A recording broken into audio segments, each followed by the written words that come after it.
इस खास विश्लेषण में स्वागत है। आज हम सीधे एक ऐसे विषय पर बात करेंगे जो क्रिकेट के पूरे स्वरूप को ही बदल कर रख देने वाला था। ये एक अरबों डॉलर के क्रिकेट साम्राज्य की शुरुआत की कहानी है जो असल में 2007 के एक बहुत ही बड़े कॉरपोरेट विवाद से पैदा हुई थी। मतलब एक ऐसा मास्टर स्ट्रोक जिसने क्रिकेट की पूरी अर्थव्यवस्था को हमेशा के लिए बदल दिया। आइए देखते हैं कि कैसे एक गहरे संकट ने दुनिया के सबसे बड़े खेल मंच को जन्म दिया। आखिर कैसे एक बागी लीग ने अनजाने में एक अरबों डॉलर के क्रिकेट साम्राज्य की नींव रख दी। ये सवाल सचमुच सोचने पर मजबूर करता है। 2007 के आसपास क्रिकेट जगत के स्थापित ढांचे पर एक ऐसा संकट आया था जिसने सबको हिलाकर रख दिया। ये एक तरह का अस्तित्व का संकट था। और जैसा कि हम अक्सर देखते हैं, सबसे बड़े और ऐतिहासिक बदलाव अक्सर ऐसे ही बड़े संकटों के बीच से निकलते हैं। भाग 1, बागी लीग का खतरा, 2007 का संकट। अब इस पूरे संकट की टाइमलाइन को अगर हम देखें तो घटनाक्रम बहुत तेजी से बदला। सबसे पहले 2007 में जी एंटरटेनमेंट ने भारी फंडिंग के साथ एक क्रिकेट प्रतियोगिता शुरू कर दी। ये एक अनसैंक्शन्ड या कहें कि बिना आधिकारिक मान्यता वाली लीग थी, जिसे आईसीएल या आईसीएल नाम दिया गया। इस कदम ने रातों रात खेल की दुनिया में भूचाल ला दिया।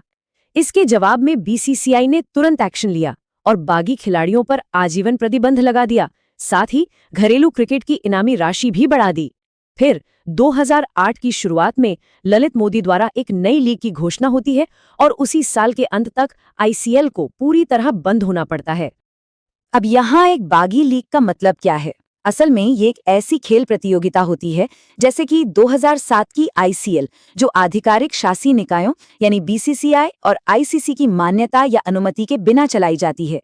क्योंकि इस बागी लीग को कोई मान्यता प्राप्त नहीं थी और इसके पास अथाह पैसा था, इसलिए बीसीसीआई को लगा कि उनके स्थापित एकाधिकार को एक बहुत ही गंभीर और सीधा खतरा है।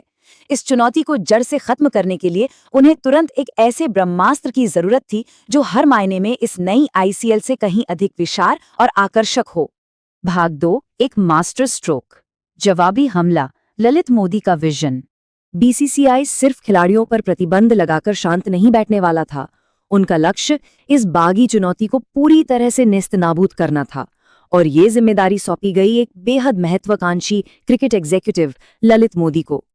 उनका विजन महज एक नया टूर्नामेंट खड़ा करना नहीं था, बल्कि एक ऐसा वर्ल्ड क्लास प्रोडक्ट बनाना था जिसके सामने कोई और टिक ही ना सके। जहां आईसीएल एक गैर मान्यता प्राप्त ढांचा था, वहीं ललित मोदी का ये नया मॉडल सीधे तौर पर पश्चिमी देशों की प्रमुख खेल लीगों से प्रेरित था। इसकी पूरी संरचना फुटबॉल की इंग्लिश प्रीमियर लीग और बास्केटबॉल के एनबीए जैसी मशहूर फ्रेंचाइजी प्रणाली पर आधारित थी।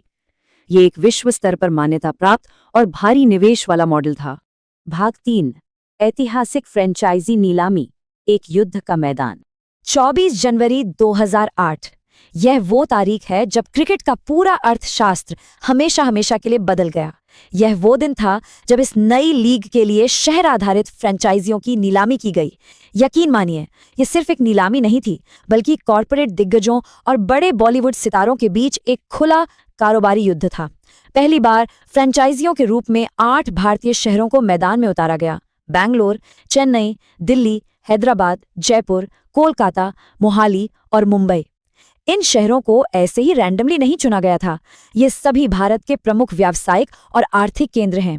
इस रणनीति ने एक विशाल और जुनूनी फैन बेस को सीधे तौर पर इस नए साम्राज्य के साथ जोड़ दिया।